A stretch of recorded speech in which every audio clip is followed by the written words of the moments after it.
Hello, I'm Robert T. Smith, host of Support Your Local Podcast. I want to take a moment to remind you to hit that fast forward button. That is, unless you want to hear about something good being done. Anyone who knows me knows that I love bowling.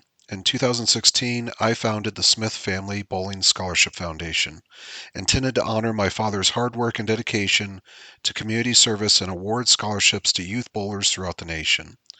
To date, we've awarded well over $15,000 in scholarships.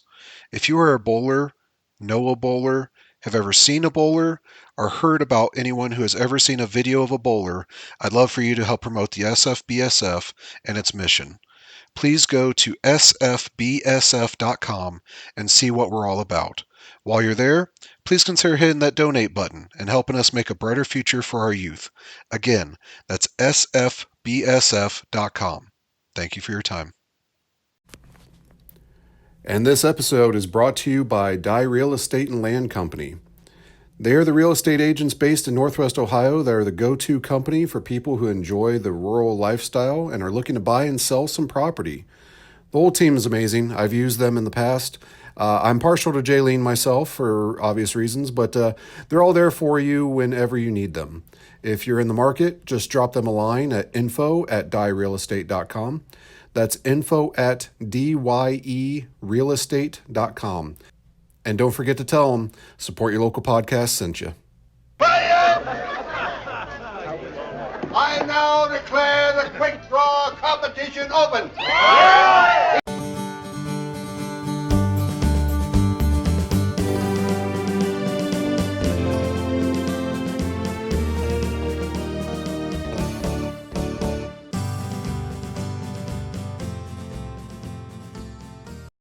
Howdy, everyone. Pull up a chair, kick up your boots, and take a sip on a nice cold brew. It's The Quick in the Pod, the Season 2 episodes of the Support Your Local Podcast show, where we take a look at the 1995 Western classic, The Quick and the Dead, one chapter at a time. I'm your host, as always, Robert Smith, coming to you from beautiful Tombstone. Yes, that one. Today we're taking a look at Chapter 18, Scars vs. Kid.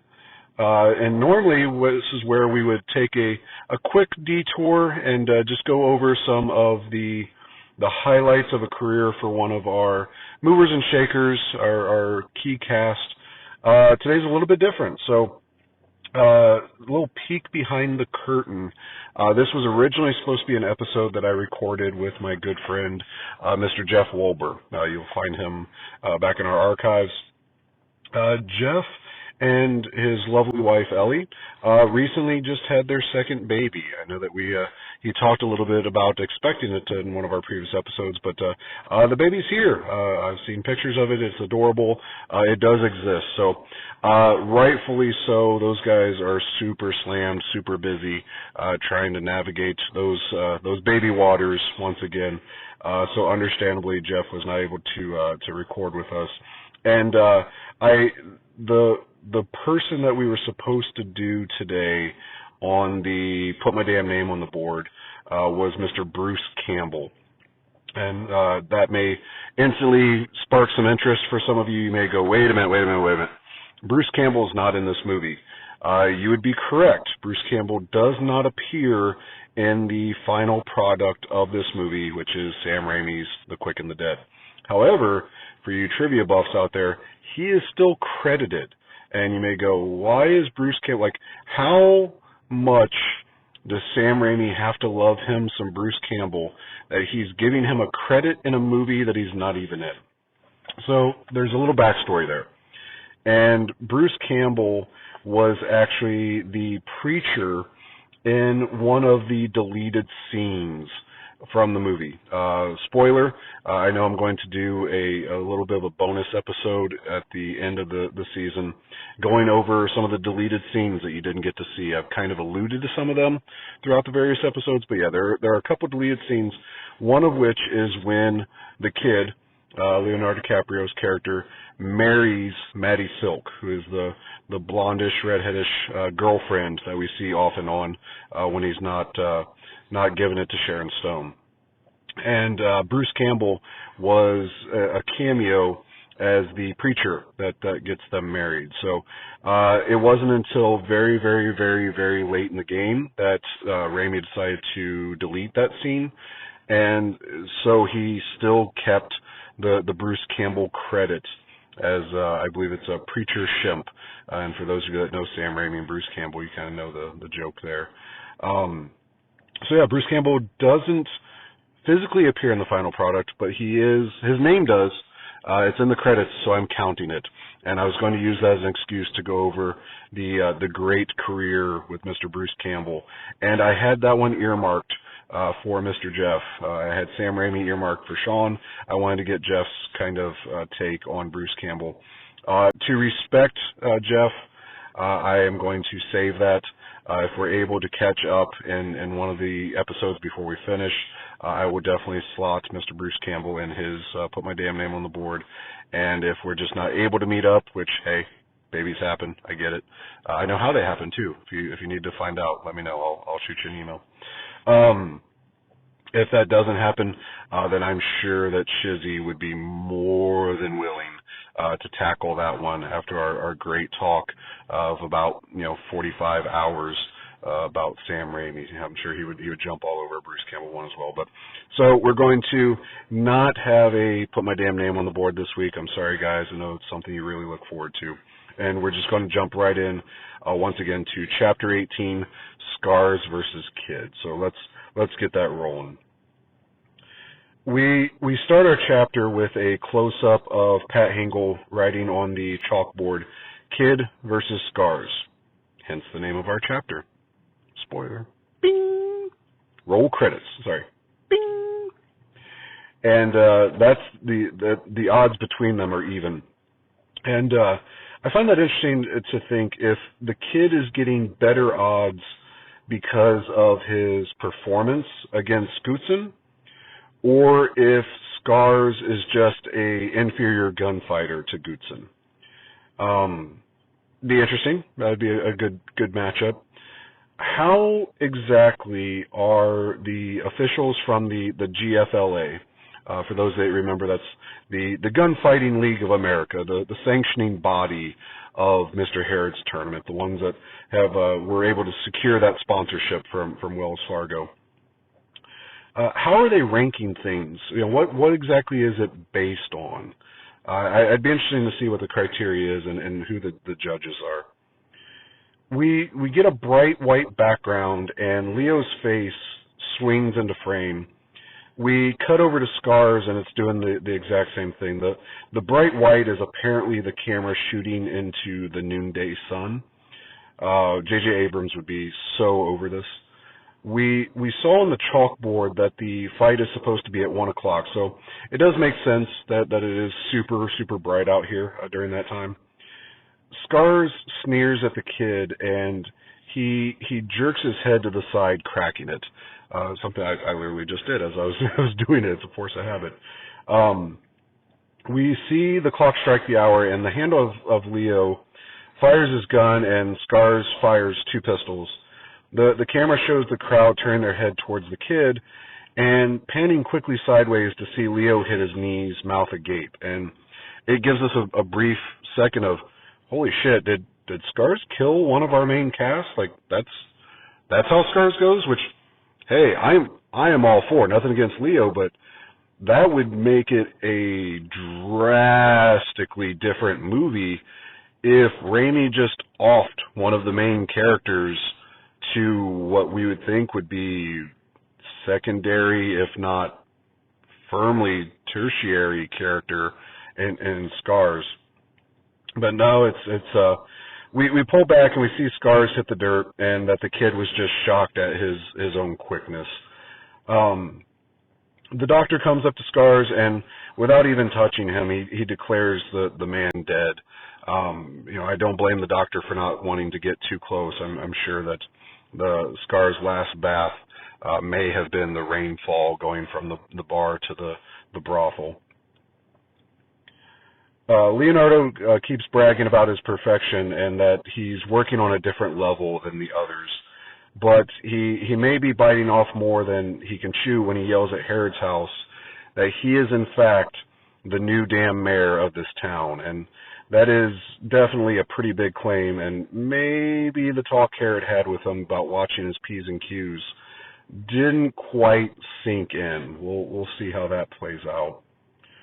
3 vultures of the people kind, not the bird kind, begin to steal Scar's stolen coat and proclaim that he somehow smells worse dead.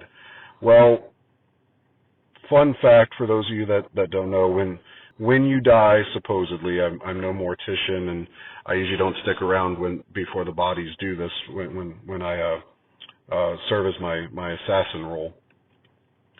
When you die, you evacuate yourself.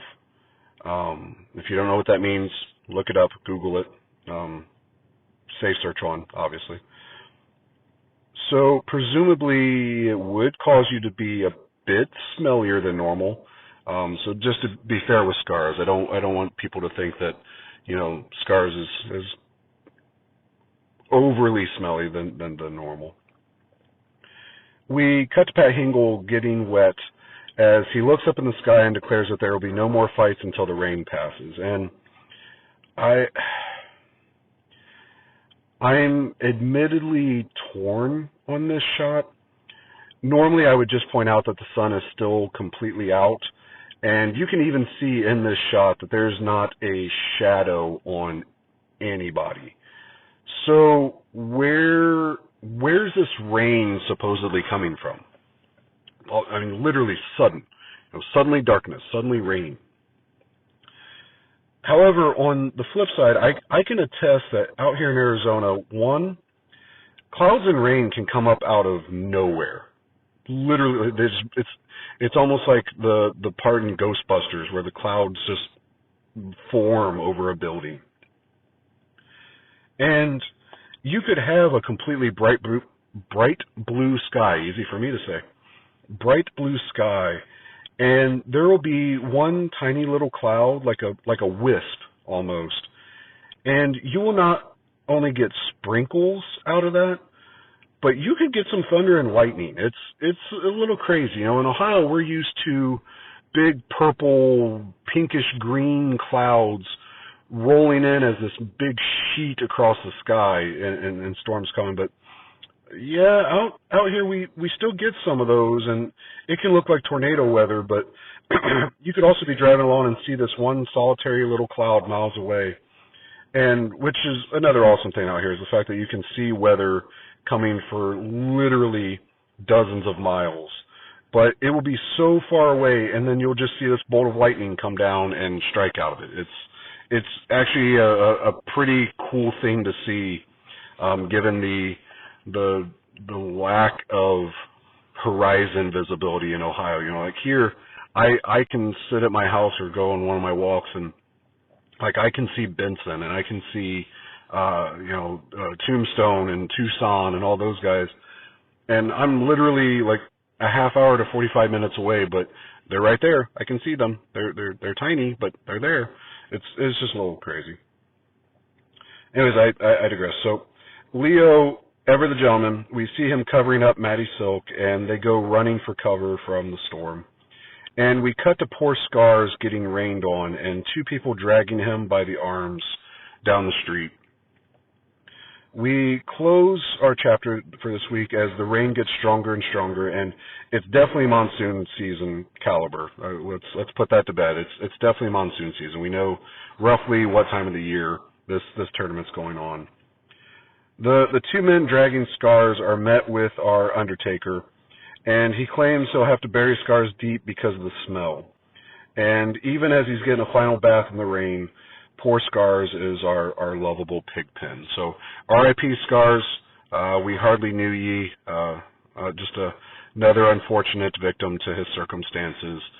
In today's world, we may have been, who are we kidding? We wouldn't have been able to reform him. Scars was Scars. He deserved to be killed. But that is it for our chapter. Hopefully you guys enjoyed this. Shout out, if you're listening to this when it drops, just recently did some guest work, and it just fortuitously kind of came together all at the same time. I did these recordings months apart, but somehow it just magically worked out.